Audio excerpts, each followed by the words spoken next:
Hey everyone, Star Wars Gazer here, coming at you with another interview video, back from my collection of the 2025 Rebel ScumCon. This one is a lot of fun, and I am so excited for this as well. This video is an interview I did with David Collins, aka the voice of Proxy on the Force Unleashed games. Super excited to have interviewed him. I cannot wait to show this to you guys. Super fun conversation. Be sure to like, subscribe, and hit that notification bell so you know when more interviews drop like this. Without further ado, here he is, the man himself, the voice of Proxy, David Collins. Hey everyone, Star Wars Gazer here. I am with the legendary, illustrious Mr. David Collins. Hey, how's it going? Good, how are you? I'm great, man. I'm happy to be here. First trip ever to Dallas-Fort Worth, so. Heck yeah. So excited to have you here. Obviously, you guys might know him as the voice of Proxy on the beloved Force Unleashed games.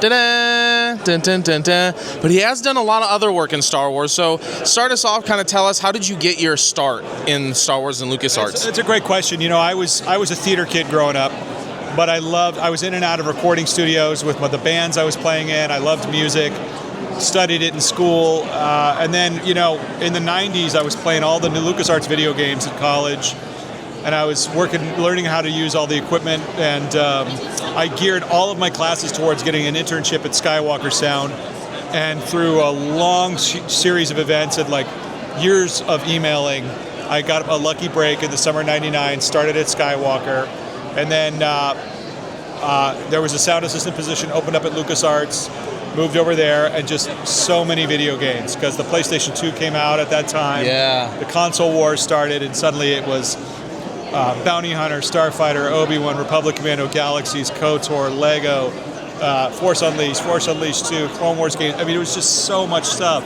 Man. I did that for about 10 years. Moved to LA when I got a voiceover agent, started working at Sony. And then when the Disney acquisition happened, my phone started ringing in like 2013.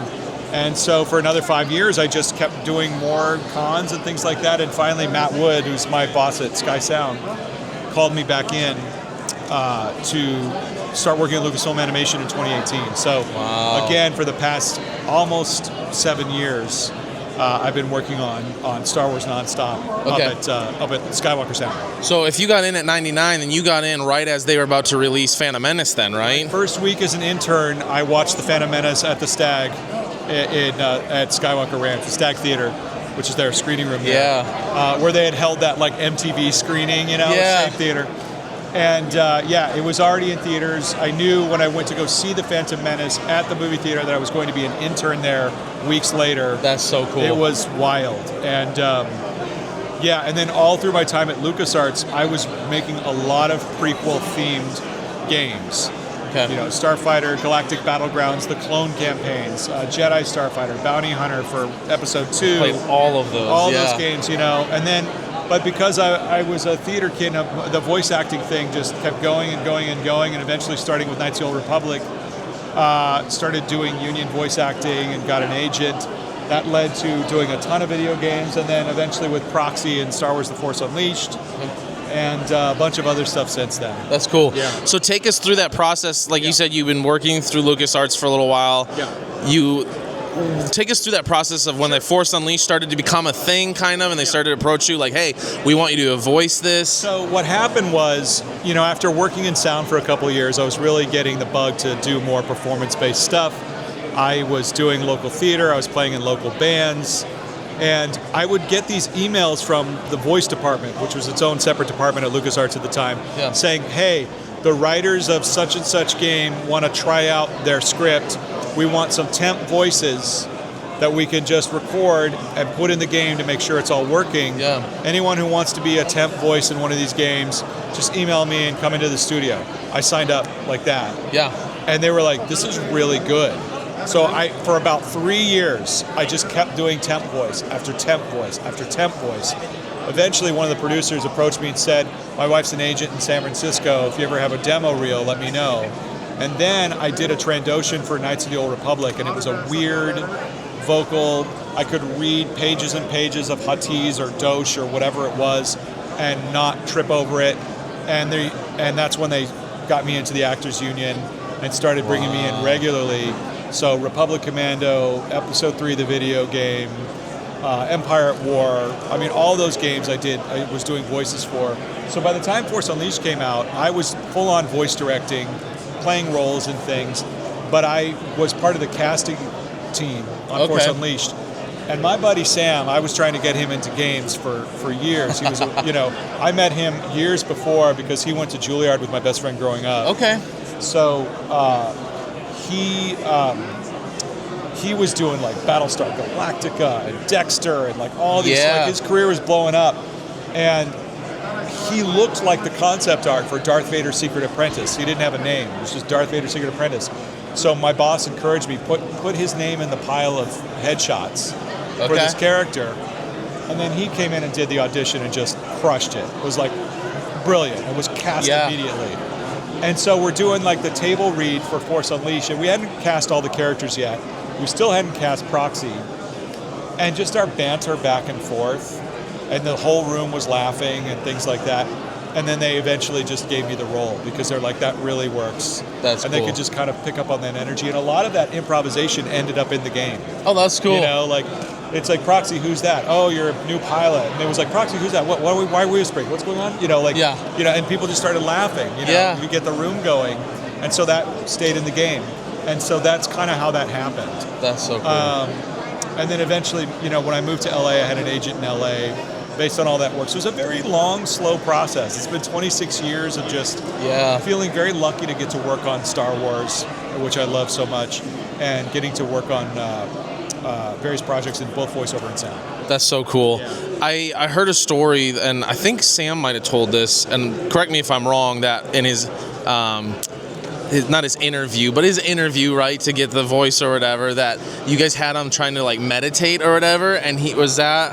That was him. So he actually, there's a scene in the game, if you remember, where he's sitting there and there are pieces of a lightsaber, and he's using the Force to assemble the lightsaber. hilt. Yeah. You can see the kyber crystal and everything. It was the beginning of that scene, and he was reading the scene. And when he was delivering his dialogue, he was going, I can't remember what the scene was, but he started talking to Proxy as Darth Vader that way. And so Hayden Blackman, who is brilliant, the writer and project lead director of the game, just asked him in the audition, he's like, what's that thing that you're doing? He goes, well, if I'm Darth Vader's apprentice, I know nothing about the light side of the Force, and even trying to do that probably is very taxing and painful. So I wanted to convey that this is how I remember the story anyway. Yeah. I wanted to just convey that it was like it was really hard for him to do that. Yeah. So he's just like, okay, what? This is not an easy thing for him to do, is to sit in silence and meditate and be reflective. He's never been trained. Because he's never been trained in the light side of the Force. Yeah. He's finding it himself. I think he thinks, and he's probably right, that was the moment where they were like, oh, this guy is putting a lot of thought into this. Yeah. And this is a collaborator that we want to work with. Yeah. And I think that's how I remember it going down. That audition took place in October of 2006. I remember very, very well. That's so cool. And it was like 45 minutes. Wow. Which normally they're in and out. Yeah. But this was much longer. Because they probably saw that this guy... We saw a lot of people. And you were like, this guy's doing... From everybody. I read across from everyone that auditioned for that role. Yeah. And, even at times I had to read his like layout, young Princess Leia, which was funny. I was just reading Vader. I was reading, Bail Organa. I was reading all kinds of stuff while we were trying to find the actors. Yeah. Yeah. Yeah, but with him, obviously, with his 45-minute, I mean, obviously, you guys saw something that you guys this is crazy. They liked him, and they just kept asking him to do stuff because it was almost like an audition and a callback all in one. Yeah. Because there was no callback. It was like after that audition was over, it was like, that's it, you got it. Yeah. 100%. Yeah. So when you guys are doing the lines and stuff, are you guys doing them together, like in the same recording booth, kind of back and forth to kind of get that, or is it you did? Okay. Well, okay. For the Force Unleashed 1, there was facial mocap, so we're shooting one person at a time, but we're all behind camera giving the lines. So when he was doing his scenes, I was giving him the lines as Proxy, but I was also, I think, reading Vader and some other characters. And then much later on, I recorded it as voiceover, with just me and Hayden Blackman directing in the studio. Okay. But we already knew what the lines were, and I'd already read them 100 times, and he just kind of directed me even more. And that was how we did the cinematic portions. Yeah. Then ultimately, we had to write more dialogue for during the game when he's got like a radio earpiece. And in fact, I don't remember any conversations about his name ever being Starkiller. I remember Starkiller being the code name that they were going to call him over the radio just to talk to him. Wow. But once that was in the game and people heard him reference as Starkiller, he just became known as Starkiller.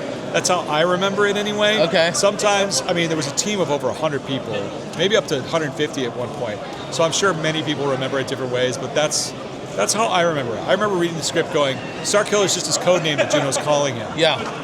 He's just Darth Vader's secret apprentice. We eventually find out is named Galen Merrick or Jacob Nyan, depending which one of the script you read. So I'm not sure. If Starkiller was ever really meant to be his name, but it stuck. Yeah. And it really became, and it's in a vacuum of information that you're just going to fill in the blanks, and it's right there. Yeah, 100%. Perfect name for it. Yeah, absolutely. So obviously, you've worked on a lot of other things other than just The Force Unleashed. Yep. What have been some of your favorite projects you've worked on through the years? When I got the call to be the sound designer on Mandalorian, that was huge. Mandalorian Season 3, working with Jon Favreau was great. Working on Skeleton Crew with John Watts and Chris Ford. I love those Spider-Man, Tom Holland movies. Yes. But I got to say, Lucasfilm Animation has been a huge, huge part of my career and some of my most favorite memories ever. The 3 seasons I did on The Bad Batch, and I think I worked on that for 4 years. Man, great show. Love great show. And working with Brad Rao and Athena Portillo and, working with Dee Baker and Michelle Ang and the Kiners. And of course, all the Tales stuff, and now we're doing Maul Shadow Lord. Lucasfilm Animation is like home for me. And because I get to edit and mix and do a lot of that, and I get to be on the stage with the director when they hear all the elements together for the first time. Yeah. We're like the first audience for it. And we're just moving and shifting things into place until that glue kind of comes together where the whole becomes greater than the sum of its parts, and it really feels like Star Wars. I live for that moment every time, and I am genuinely excited every time when the director comes to the mix stage at the ranch and we finally get to present, look at what you've created. Right. Look at what we've done together. Yes. And listen to what the Kiners do. It's just brilliant. Their music's brilliant. So I think Lucasfilm Animation, of course, I've been working so much with them in the last few years, so it's top of mind, but those are really special. When it comes to LucasArts, I would say my 2 favorites are Force Unleashed and Republic Commando. Cool. Those were really special for me. That's cool. So you have a podcast where you kind of break down soundtracks and different stuff like that. Talk about that, the start of that real quick, and then kind of where people can find you as well. Yeah, sure. Well, the Soundtrack Show is the name of my soundtrack podcast. It started out on iHeartRadio, It's wherever you find soundtracks, or wherever you find podcasts. So you can do Spotify, Apple, wherever. And it's a show where it's really a music appreciation show for fans. You don't have to be a musician to appreciate it. You just have to love, let's say, Star Wars. But I also do Lord of the Rings or Back to the Future or even video games like Legend of Zelda. I've done some of those. And it's about deepening your appreciation for the thing that you already love and just kind of decoding what the music is doing to the story, to the character, how it's consciously or subconsciously working on your emotions and your mind, and just kind of breaking down how it's constructed in a way that's accessible to everyone. Right. And you can find it anywhere. That all started, I had a podcast called Star Wars Oxygen with Jimmy Mack and Rebel Force Radio for a few years. That was really fun and a real discovery period for me, as Jimmy was like, you should really do that, and so always grateful to him and to those guys for, kind of awakening that thing that was always in me that's just like trapped in my head and getting it out in front of a microphone. Yeah. And now it's been, 12 years that I've been podcasting. I do a lot of research, so they're slow to come out, but I'm coming out again this fall with Phantom Menace, Two Towers. Yeah. So Star Wars and Lord of the Rings are my top 2 IPs that I love. Great. And I was talking with some of my friends this weekend about how like John Williams was so good at like you hear a certain Star Wars song and you're like Revenge of the Sith, Attack of the Clones, Phantom Menace, right? Very memorable. Yeah. So good with that stuff. I love it. Thank you, David, for your time. I appreciate you. Yeah. Guys, don't forget to subscribe. Go check him out on Apple Podcasts, anywhere you can find it. What was it called again? The Soundtrack Soundtrack Show. Soundtrack Show. Love it. The Soundtrack Show. Thanks, guys.